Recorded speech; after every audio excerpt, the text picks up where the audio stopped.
लोकतंत्र के महापर्व की घोषणा चुनाव आयोग द्वारा जारी होने के साथ ही चुनावों की तारीख का ऐलान भी किया जा चुका है। ऐसे में कानपुर नगर में चौथे चरण की वोटिंग 13 मई को होगी। इस बार मतदान के महापर्व में शामिल होने के लिए लाखों नए मतदाता भी शामिल होंगे। पहली बार बालिग होने के बाद वोटिंग का अधिकार मिलने पर नए मतदाताओं में काफी उत्साह का माहौल है, लेकिन इस उत्साह के साथ इन नए मतदाताओं के मन में सवाल भी बहुत से हैं। इस पर चर्चा के लिए सारा समय के संवाददाता अनुराग श्रीवास्तव आज कानपुर विश्वविद्यालय नए मतदाताओं से चर्चा करने पहुंचे।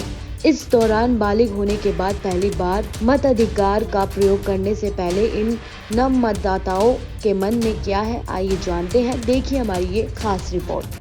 सारा प्रणाम, मैं हूं अनुराग श्रीवास्तव और आज आप देख रहे हैं CSJM यूनिवर्सिटी से चुनावी चौपाल।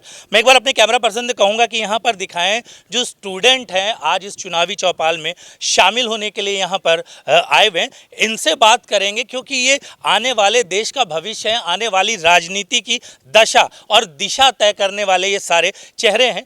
आने वाला जो समय होगा पॉलिटिक्स का वो कैसा होगा। बहुत से ऐसे मतदाता हैं यहाँ पर जो पहली बार अपने वोटों का प्रयोग करेंगे। क्या इनकी अपेक्षाएं हैं सरकार से और क्या ये भविष्य में किस तरह की राजनीति चाहते हैं, उस लोकतंत्र के महापर्व का जो महासिंहासन है उस पर ये किसे देखना चाहते हैं, इस पर चर्चा करने के लिए हम इस ओर चलते हैं स्टूडेंट्स के बीच में। सबसे पहले यहाँ पर जानना चाहेंगे आप लोगों से, आपसे शुरू करते हैं। ये जो लोकतंत्र का महापर्व है चुनावी, आप लोगों का फर्स्ट टाइम वोटिंग है, सो किस तरह से आप लोग चाहते हो कि जो आने वाला ये चुनाव हो, आपका जो लीडर हो या लोकल यहाँ का जो प्रत्याशी हो, उससे क्या उम्मीदें करते हो और चुनाव में क्या चाहते हैं, इस बार क्या होना चाहिए कैसा? जी, लीडर से तो हमें एक ही उम्मीद रहेगी कि किस तरह से हमारे जो यूथ है उसके लिए वो कैसे काम कर रहा है, एजुकेशन सिस्टम में वो किस तरह से बदलाव कर रहा है, किस तरह से जो यूथ है आगे आने वाला हम लोगों को जब नौकरी लेने का समय आएगा उस समय पर वो हमें किस तरह से सपोर्ट कर पाएगा, किस तरह से नौकरियां प्रोवाइड करवा पाएगा, क्या उसका प्लान है, क्या कैसे वो आगे इन चीज़ों को इम्प्लीमेंट कर पाएगा। ना सिर्फ झूठे वादे करना बल्कि प्लान भी एक तरह से हमें चाहिए होगा कि किस तरह से वो आगे इम्प्लीमेंट कर एग्जीक्यूशन में लाकर उन चीज़ों को मतलब जनता को पेश करता है कि हाँ हमें वोट दें, ताकि हम ये बदलाव इस तरह से लाएंगे और इस तरह से जो है एक जॉब का और एक जैसे यूथ कैसे आगे बढ़ेगा, देश कैसे आगे बढ़ेगा, क्योंकि एजुकेशन सिस्टम में बदलाव करने से ही जो है एक होता है कि एजुकेटेड इंसान जो होता है वो एक सोसाइटी में इम्पैक्ट क्रिएट करता है। कैसा बदलाव, आप बदलाव की मांग करें, किस टाइप का बदलाव होना चाहिए जो यूथ के लिए या स्टूडेंट्स के लिए एक फलदायक हो सकता है? एजुकेशन सिस्टम में इम्प्रूवमेंट। किस टाइप की इम्प्रूवमेंट? जो भी स्ट्रक्चर्स हैं, जो भी इंफ्रास्ट्रक्चर्स वो डेवलप कर सकते हैं, जिस तरह से वो एजुकेशन सिस्टम पे स्कॉलरशिप अवेलेबल करवा सकते हैं, और भी तरह से जैसे वो किस तरह के जहाँ संस्थान है वहाँ पर और कैसे ज़्यादा से ज़्यादा बच्चों को एजुकेट कैसे करा जा सकता है, प्लस एजुकेशन के बाद उन्हें जॉब कैसे मिल सकती है। बिल्कुल, शिक्षा एक बड़ा माध्यम होता है। सर, आपसे जानना चाहेंगे आप किस तरह से देखते हैं? हम अपना जो लोकसभा प्रत्याशी है उससे हम बस इतनी उम्मीद कर रहे हैं कि जो लोकसभा का डेवलपमेंट है, एजुकेशनल पे हो, हेल्थ पे हो, या जो देखा जाए रोजगार जो सबसे बड़ा मुद्दा चल रहा है इस समय भारत में, उस पे हो, तो वो कैसे काम करेगा आके यहाँ पे लोकसभा में लोकली जो रोजगार देना चाहिए उसके ऊपर। एक और यहाँ पर सर हैं, मैं इनसे बात करना चाहूँगा। सर, आप आज का ये जो चुनाव है उसको किस तरह से देखते हैं और क्या डिमांड करते हैं कि जो भविष्य में कानपुर लोकसभा का जो प्रत्याशी है उससे क्या मांग है, देश की सरकार से क्या मांग है प्राथमिकता से? देखिए, मैं इसको अनुराग 3-4 जो मुख्य बिंदु हैं उस पर रेखांकित करूंगा। पहली बात यह है कि हमें जवाबदेही जरूर तय करनी चाहिए, चाहे पॉलिटिकल पार्टी की हो या कैंडिडेट की हो। राइट टू रिकॉल एक बड़ा विषय है। जब तक पॉलिटिकल पार्टी या कैंडिडेट के पास ये दबाव नहीं रहेगा कि उसके कैंडिडेट ने अगर परफॉर्म नहीं किया है तो उसको वापस बुलाया जा सकता है, तो मुझे लगता है एक तो उसको लेके कोई पॉलिसी देश में बननी चाहिए, पहली बात।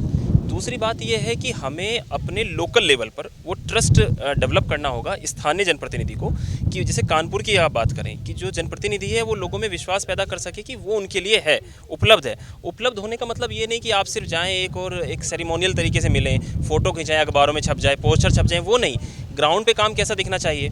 कानपुर का यूथ अगर दिल्ली जाता है तो उसको ये लगे दिल्ली में कि उसका सांसद है, अगर कोई भी बात है तो वहाँ पर उपलब्ध होना चाहिए। कानपुर का यूथ अगर किसी इंडस्ट्री में जाता है तो उसको कल्चर मिलना चाहिए कि कानपुर जो इतना बड़ा सिटी है, जिसका अपना इंडस्ट्री में इतना एक्सपोजर है, कि वहाँ पर उसके एक्सेस से लोगों को एक्सेस मिल सकता है, वहाँ जा सकते हैं, बता सकते हैं।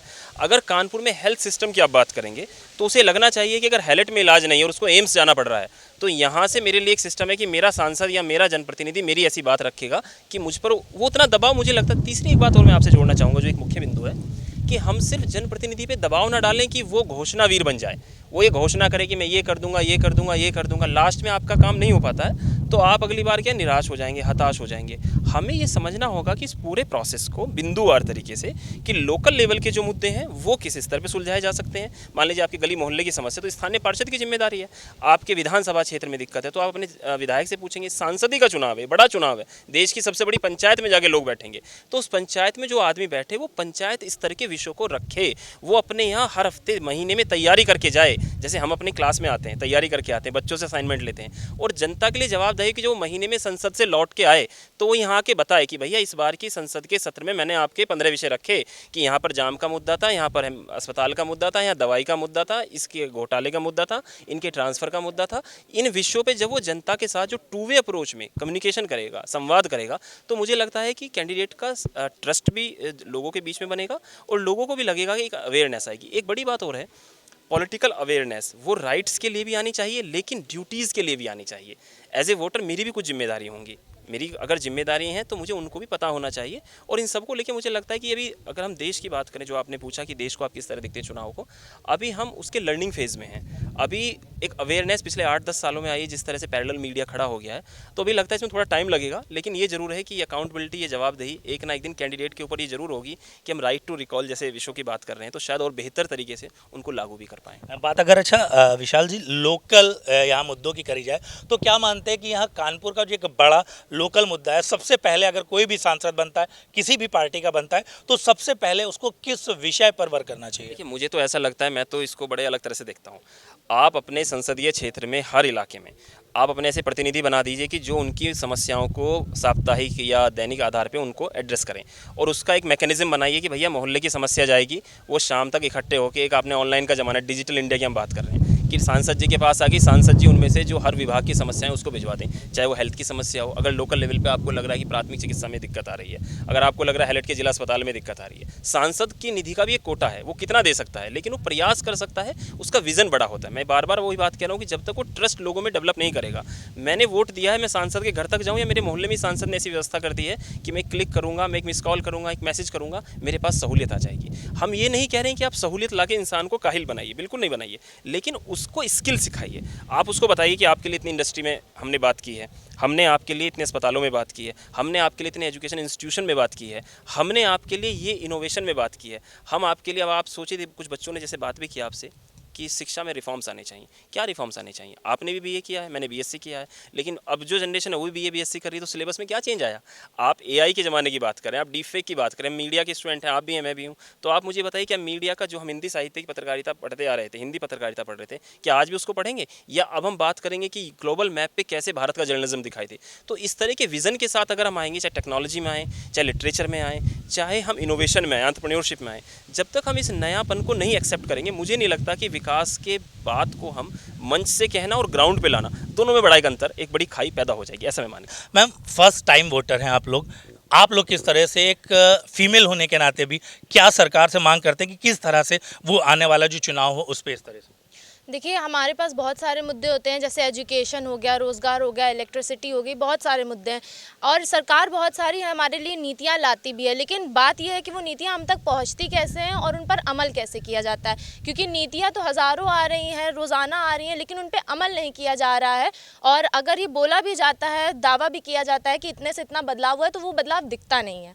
तो हम अपने प्रत्याशी से बस इतनी ही उम्मीद कर रहे हैं कि जितने भी दावे किए जा रहे हैं, जितनी भी नीतियाँ आ रही हैं, उनको इम्प्लीमेंट अच्छे से किया जाए और उन पर काम किया जाए, और उससे हम लोगों को जो भी फ़ायदा मिल रहा है वो दिखे, वो सिर्फ बातों में या फिर वो केवल डाटा में ना दिखे, वो एक्चुअल ज़िंदगी में दिखे। क्योंकि हम देखते हैं कि सड़कें बन रही हैं फिर टूट रही हैं, हॉस्पिटल्स का, जैसे हमारी सरकारी हॉस्पिटल्स का हाल इतना ज़्यादा ख़राब है।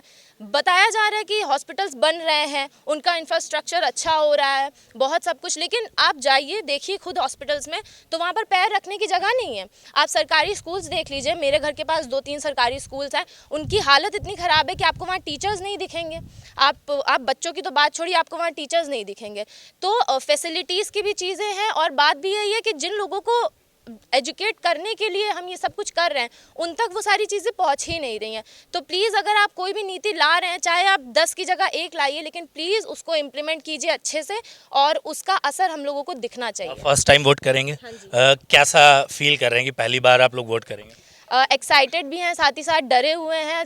कोशिश कर रहे हैं ज़्यादा से ज़्यादा इकट्ठा करें जानकारी, तो हम सही तरह से वोट कर सकें, सही इंसान को चुन सकें। हालांकि सब बहुत अच्छे अच्छे वादे कर रहे हैं, बड़े बड़े वादे कर रहे हैं, लेकिन हम बस कोशिश यही कर रहे हैं कि जितना हो सकता है हम एक सही इंसान को अपना वोट दें और एक बहुत अच्छा प्रत्याशी अपने लिए चुन कर लाएँ। आप किस तरह से जो आने वाला चुनाव है उस पर क्या डिमांड करती है कि जो आपका लीडर हो या देश का लीडर हो, उसमें क्या क्वालिटी होनी चाहिए? सबसे पहली बात, जब हम लोग चुनाव करने जाते हैं तो वहाँ पे एक दबाव ना रहे कि इसी को वोट देना है, इसको वोट नहीं देना है। और एज अ वुमेन हमने हर जगह देखा है कि वेतन में बहुत बड़ी प्रॉब्लम है, कि वुमेन्स को थोड़ी कम वेतन मिलता है एज अ मैन के हिसाब से। और जब भी जाओ तो वहाँ पे करप्शन बहुत होता है, हर जगह करप्शन, तो उसको थोड़ा सा सही करें। अदरवाइज़ मुद्दे तो बहुत सारे, education, health system, education system, बहुत सारे मुद्दे। महंगाई इतना बड़ा मुद्दा है, इतना सोना महंगा हो चुका है कि डायमंड के हिसाब से सोना बिक रहा है। तो इसलिए करप्शन, ये सब बहुत ही ज़्यादा डिमांडेड है, और वहाँ पे जाके ये बात रखी जाए तो प्लीज़ उसको कम करा जाए। और वुमेंस की तरफ थोड़ा सा वेतन पे भी थोड़ा सा वो रखा जाए कि उनकी सैलरी थोड़ी। महिला आरक्षण पर कुल मिलाकर ज़्यादा थोड़ा सा ध्यान दिया। कुछ और भी यूथ हमारे बीच में, आप किस तरह से जो आने वाला चुनाव है इस पर क्या आप चाहते हैं, और अगर फर्स्ट टाइम वोट कर रहे हैं तो दिमाग में किन चीज़ों को लेकर वहाँ पर आप वोटिंग करेंगे? अभी तो फ़िलहाल मैं स्टूडेंट हूँ, तो मैं स्टूडेंट पर्पज़ से ही सोचती हूँ कि अभी अपने यहाँ पे प्राइमरी स्कूल्स की सिचुएशन बहुत ज़्यादा ख़राब है। मैंने अभी फ़िलहाल में मैं एनएसएस ज्वाइन की हूँ, तो मैं एनएसएस से गई थी एक स्कूल में, तो मैंने वहाँ देखा कि मतलब टीचर्स तो अवेलेबल हैं, लेकिन उनकी शिकायत ये थी कि जब भी कोई मतलब जैसे इलेक्शन आया या कोई भी ऐसा काम हुए कि वहाँ पर उनको ड्यूटी पर लगा दिया जाता है, तो स्कूल खाली हो जाते हैं, बच्चे आते हैं लेकिन वहाँ पे टीचर्स ही अवेलेबल नहीं होता है। तो इसलिए सबसे बड़ी प्रॉब्लम यही है कि टीचर्स अवेलेबल हों स्कूल्स में, और उनको मतलब अच्छी शिक्षा मिल पाए, उनको अदर कामों में ना लगाए, जिसके लिए उन्हें मतलब कि जॉब मिली है उस काम के लिए वहाँ पे रखें और उनको पढ़ाने दें बच्चों को। कुछ और फर्स्ट टाइम वोटर है आप मैम, किस तरह से जो पहली बार वोट करेंगे उसको किस तरह से आप देख रहे हैं? एक फीमेल के द्वारा आप क्या चाहते हो कि जो लीडर हो या यहाँ का जो भी प्रत्याशी हो उससे क्या आपकी डिमांड होनी चाहिए, और कौन सा नेतृत्व आप चाहते हैं? देखिए, सिक्योरिटी बहुत अच्छा मुद्दा है, क्योंकि फीमेल मैं चाहती हूँ कि सिक्योरिटी फीमेल की बनी रहे। जैसे रात बिरात बाहर निकलती है तो वो सेफ्टी बनी रहे, कहीं भी जॉब अगर नाइट शिफ्ट भी जाती है तो वो बने, क्योंकि नाइट शिफ्ट जाने में लोग सोचते हैं कि क्यों कैसे जाए फीमेल, इसलिए। नहीं, अभी की अगर बात करी जाए तो फीमेल सिक्योरिटी को लेकर आप अभी कितना संतुष्ट हैं सरकार से कि पिछली जो चीज़ें हैं उनके मुकाबले आज की जो महिला सुरक्षा है, सरकार बड़े बड़े दावे करती है कि महिलाएं आजकल रात में आराम से घूम सकती फिर सकती हैं, कितना आप इस पर संतुष्ट हैं? पहले से तो बहुत सही हुई है सिक्योरिटी। अच्छा, आप सर हिला रही हैं, आप कुछ कहना चाह रही, कितना आप संतुष्ट हैं इस सिक्योरिटी पर्पज से इस मुद्दे को लेकर? सर देखिए, पहले तो माफ़ी चाहते हैं, बिल्कुल भी एक पॉइंट भी है ना ये वुमेन सशक्तिकरण, वुमेन एम्पावरमेंट जो हम लोग बात करते हैं, कुछ भी नहीं है। मैं खुद जाती हूँ लखनऊ, और मतलब 10 बजे तो बहुत ज़्यादा टाइम हो गया, 8 बजे भी कोई वहाँ सेफ़ नहीं है, पहली चीज़। दूसरी चीज़ सर, जो ट्रैफिक सिस्टम है उस पर ज़ोर देना चाहिए। सबसे पहले आपसे माफ़ी चाहते हैं, अगर आप एक एज अ रिपोर्टर हैं, अभी आप ये लेकर जाएंगे और कोई भी प्रॉब्लम होगी या नहीं होगी, आपको तुरंत क्रॉस करवा दिया जाएगा, आपको शायद परमिशन लेने की भी ज़रूरत ना हो। और जैसे हम लोग हैं, आम जनता है, उसके लिए क्या कोई रूल्स नहीं है। कुछ ऐसी स्थान भी होते हैं जहां पर आने जाने के लिए एक उनकी गाइडलाइन होती है, सभी कोई भी नहीं जा सकता है। आप उन जगहों की बताइए कि पब्लिक प्लेस कौन से ऐसे जहां पर कुछ प्रॉब्लम? जी सर, बहुत अच्छा सवाल है। जैसे कि मैं श्याम नगर की हूँ, ठीक है, तो वहाँ पर जो पीएसी का जो चौराहा है, वहाँ पर क्या देखते हैं, देखते हैं। आप बोल रहे हैं ना कि कोई एक स्पेशल लोग, वहाँ पे नॉर्मल भी देखते हैं कि जो अगर हैं गाड़ी में, जैसे अभी पेपर में भी बहुत खबरें निकलती हैं, किसी की ऐसी सिचुएशन है, वो मतलब चला जाता है ना, लेकिन आम लोगों के लिए क्यों नहीं? ऐसा रूल्स होना चाहिए। खैर हम लोग सांसद के चुनाव की बात करें, ये तो पार्षद लेवल का शायद ये चीज़ें हो गई जो छोटी मोटी ये पार्षद और ये उससे ऊपर थोड़ा सा आ जाते हैं उससे, लेकिन इस बार देश के चुनाव की बात कर रहे हैं तो ये लोकल मुद्दे हैं, हम लोग नेशनल मुद्दों पे बात कर रहे हैं। सर देखिए, चेंजेस की बात है, एजुकेशन सिस्टम पे चेंज होना चाहिए। लोगों की स्कॉलरशिप, सोचिए सारी चीज़ें ठीक हैं, लेकिन इंस्टीट्यूट से ही चीज़ें फॉरवर्ड नहीं हो रही, तो इसमें स्टूडेंट की क्या गलती है? उन्हें तो नहीं मिलेगी ना। तो यहाँ पर देखिए अभी कुछ चीज़ें ऐसी हैं, ज़्यादातर लोगों में स्कॉलरशिप को भी लेकर कुछ बातचीत है, एजुकेशन यहाँ पर, क्योंकि यहाँ यूनिवर्सिटी में हम खड़े हुए हैं तो एजुकेशन एक बड़ा मुद्दा। कुछ लोग और भी किनारे यहाँ पर खड़े हैं, आपसे बात करना चाहेंगे। मैम आप कैसे देखते हैं यूथ होने के नाते, फर्स्ट टाइम वोटर होने के नाते? अभी हमारी सरकार NEP लाई थी, NEP तो आ गई, उसका इम्प्लीमेंटेशन कैसे होगा सर? आप बताइए, सरकारी कॉलेजेस हैं, लाखों फीस है, हॉस्टल जो मेन जहाँ पढ़ाई होनी है वहाँ से 4 किलोमीटर दूर हॉस्टल है, बस लगी हुई है और बस का टाइम बंधा है, वो 10 बजे ही बच्चों को लेके हॉस्टल से निकलेगी। सर उसका पैसा तो चला गया, लेकिन अगर एग्ज़ाम 9 बजे है तो वो बच्चा के एग्ज़ाम छोड़ेगा या वो कहाँ अपनी कंप्लेन करे कि उसकी बात सुनी जाए कि मेरी बात सुनो, हमें पहुँचना है। और ये मेरी आंखों देखी बात है, हम आपको इंस्टीट्यूट का नाम भी बता सकते हैं कि वहाँ बच्चे 4 किलोमीटर दूर उन्हें हॉस्टल मिला है, उनकी बस की उनका किराया लिया गया, उन्हें ला के नहीं दिया। ज़रा NEP लाई गई है, इम्प्लीमेंटेशन कैसे होगा? क्या नए इम्प्लीमेंटेशन होंगे? वोकेशनल कोर्सेज लगा रहे हैं सर, लेकिन इंडिया में तो चाइल्ड लेबर मना है ना, वोकेशनल कोर्सेज से क्या होगा? उसके लिए कुछ उन्होंने बताया है कि अगर वोकेशनल कोर्स है उससे आगे कुछ फ़ायदा मिलेगा, कुछ तो ऐसे में जो जिम्मेदार है उनसे क्या आप डिमांड करते हैं सर? यूथ होने के हर चीज़ लाइए, हर वादा लाइए, लेकिन उस वादे को पूरा करने के लिए भी कुछ हमें बताइए कि ऐसे वो वादा पूरा होगा। आप कह देंगे, कहने से कुछ नहीं होगा, उसका एक इम्प्लीमेंटेशन दीजिए, एक पूरा प्रोसेस दीजिए, ऐसे काम चलेगा। तो ये जो मैनिफेस्टो है सब जुमले हैं, क्योंकि कहा जा रहा था पहले कि जो हवाई चप्पल पहन रहा है वो हवाई जहाज़ में घूमेगा। अरे सर, उस जो हवाई चप्पल में था उसके आप जो है पैर में चप्पल नहीं बचे हैं। आप जो है किसानों के चप्पल ये किसने उतारी, कैसे? आपके नज़रिए में चप्पल उतारने वाला कौन है? ये महंगाई कितनी मार है कि उसने चप्पल उतार दी। आप किसानों को देख लीजिए, रात भर जो है जा करके अपने जो है फसलों की रक्षा कर रहे हैं, उसके बाद में जो बची हुई फसल है उसका सही रेट नहीं मिल पा रहा है। तो इस प्रकार से किसान जो है बहुत ही त्रस्त है सरकार में, और 5 किलो राशन से कोई भी लाभ जो है ज़मीनी स्तर पर नहीं मिल पा रहा है। सरकार सभी वादे करती हैं, लेकिन इसका लाभ ज़मीनी जनता तक नहीं पहुंच पा रहा है, यही हमारा मिल रही। आप कैसे देखते हैं सर? सर मेरा नाम अनूप सिंह है। मैं ये जो चुनाव का मुद्दा है तो उसमें केवल हम इतना कहना चाह रहे हैं कि अगर कोई बात करते हैं चुनाव अगर मुद्दे की, तो हमारा तो सबसे पहला मुद्दा रहता है स्वास्थ्य का, स्वास्थ्य, शिक्षा और हमारा रोजगार। अगर हम बात करते हैं, हम स्वयं अपनी जब मतदान करते हैं तो हम जो यूथ हैं, तो जो जिसका चुनाव करते हैं, जिस समय चुनाव के समय होता है तब तो वो भाई कह के और बड़े प्रेम से बात करता है। 5 साल बीत जाते हैं, वो दोबारा अपना चेहरा नहीं दिखाता, वो पहचानता नहीं। हम उसके पास जाते हैं, हम स्वयं कोई अगर बताते हैं कि आपने ऐसे कहा था, आप वो करेंगे, उस समय वो वादे से हम कर जाता है। अगर हम चाहेंगे कि अगर उस पद पे जाए तो वो हम सब लोगों के लिए शिक्षा, स्वास्थ्य और हमारे जो इस समय महंगाई है उस पर, और स्वास्थ्य है, हमारे जो गरीब बच्चे हैं, विकलांग हैं, हमारी जो आवाज़ है वो संसद तक पहुंचाए। हम ऐसे यूथ का चुनाव करना चाहते हैं। बिल्कुल। चलिए, कुछ और भी हमारे यूथ हम एक बार फिर से उधर लौटते हैं। मैम आपसे जानना चाहेंगे कि आप एक यूथ के नाते, स्टूडेंट के नाते क्या डिमांड रखती हैं सरकार से, और किस टाइप का चुनाव चाहते हैं कि इस बार जो मुद्दे हों ये प्रमुखता से होने चाहिए? सबकी अपनी अपनी राय, आपकी राय क्या है? सर जो क्या बोलते हैं, बेरोज़गारी जो हम लोग सबसे बड़ा मुद्दा मानते हैं, और यूथ के लिए जो हम लोग अभी पास आउट होने के बाद हम सबसे पहले जो है अपनी जॉब पे फोकस करेंगे। जो गवर्नमेंट है उसमें ये होता है कि अभी सरकार ने एक उठा रखा है कि क्या बोलते हैं, अग्निवीर, जो 4 साल का है। 4 साल क्या, अगर कोई बच्चा 4 साल जो है जॉब करता है तो उसके बाद उसका क्या होगा? और अगर मान लीजिए अगर अग्निवीर इतना ही अच्छा है तो जो शिक्षावीर ऐसे करके कई सारी डिपार्टमेंट्स में होनी चाहिए। क्या बच्चा सिर्फ अग्निवीर में ही 4 साल नौकरी कर सकता है? अगर 4 साल अगर उसने नौकरी कर ली उसके बाद वो क्या करेगा और कहाँ जाएगा। सरकार को इस चीज़ पे ध्यान देना चाहिए।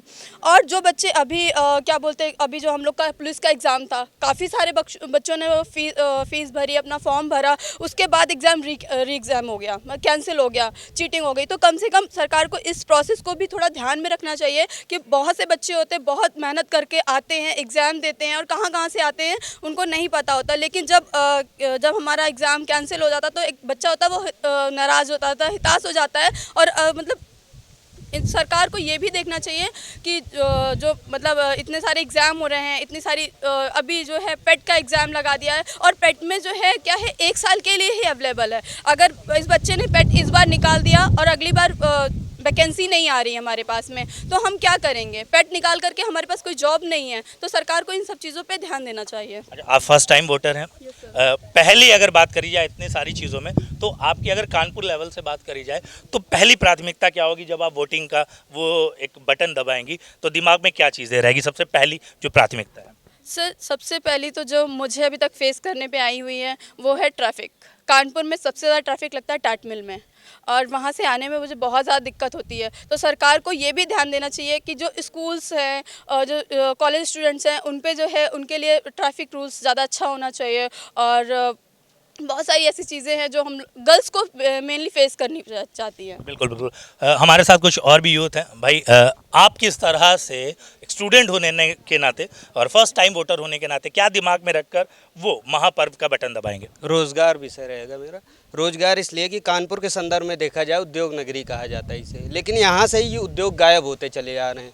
आपने चमड़ा उद्योग गायब कर दिया, जितनी मिलें चलती थी वो गायब हो चुकी हैं। उनके पुनर्स्थापन की कोई योजना नहीं है सरकार के पास कि ये फिर आएंगी कि नहीं आएंगी, क्या होगा क्या नहीं होगा।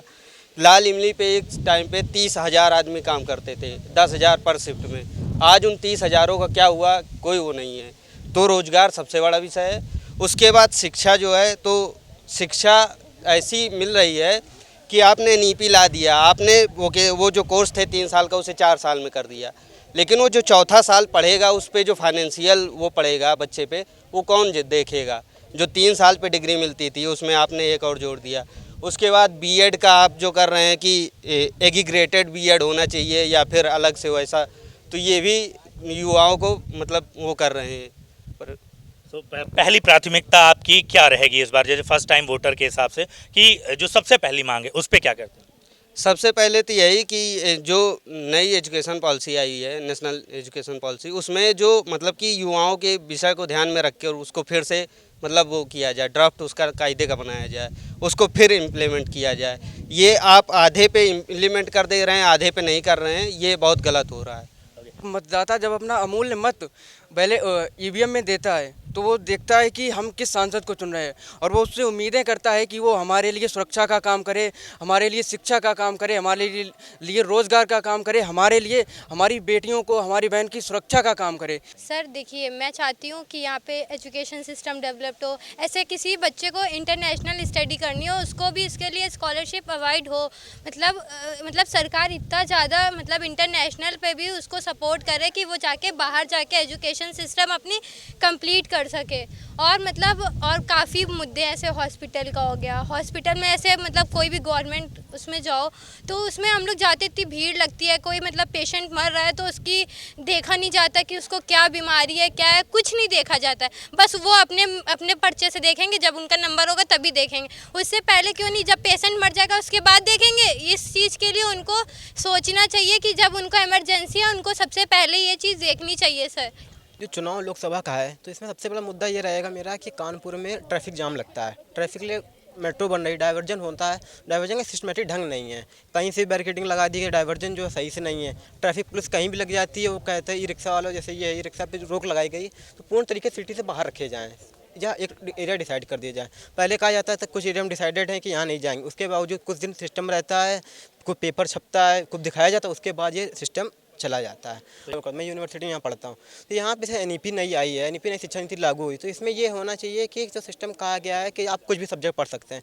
तो उसमें एक छत्र के नीचे ऐसा होना चाहिए कि सब पढ़ सके। जैसे मान लीजिए फाइन आर्ट्स स्टूडेंट है, वो कहते हैं इलेक्ट्रॉनिक इंजीनियरिंग जाना है, उसको पढ़ना है, तो वहाँ पे जाता है, फिर आता उसमें ना कोर क्लास इसकी हो पाती है ना उसकी इलेक्टिव सब्जेक्ट हो पाता। तो इसके एक सिस्टमेटिक ढंग होना चाहिए कि एक साथ पढ़ सके, इसमें से दिक्कत ना हो। कि सभी की अपनी अपनी यहाँ पर राय है, सभी का अपना अपना विषय है और स्टूडेंट्स के बीच में, यानी कि हम CSGM यूनिवर्सिटी में आए हैं तो ज़्यादा जो एक बड़ा मुद्दा है कहीं ना कहीं स्टूडेंट के बीच में, जो पहली बार फर्स्ट टाइम वोटर हैं, वो शिक्षा से जुड़े ही कई ऐसे समस्याएं हैं जिनका वो हल चाहते हैं और वो चाहते हैं कि सरकार में उनकी जो एक कहीं ना कहीं प्रॉब्लम्स है वो उनकी बात को सुना जाए और प्राथमिकता से उस पर अमल किया जाए। अब देखने वाली बात होगी कि चुनाव के बाद आखिरकार सरकार इनकी जो बातें हैं उनको कहां तक इरादों में डेवलप करती है।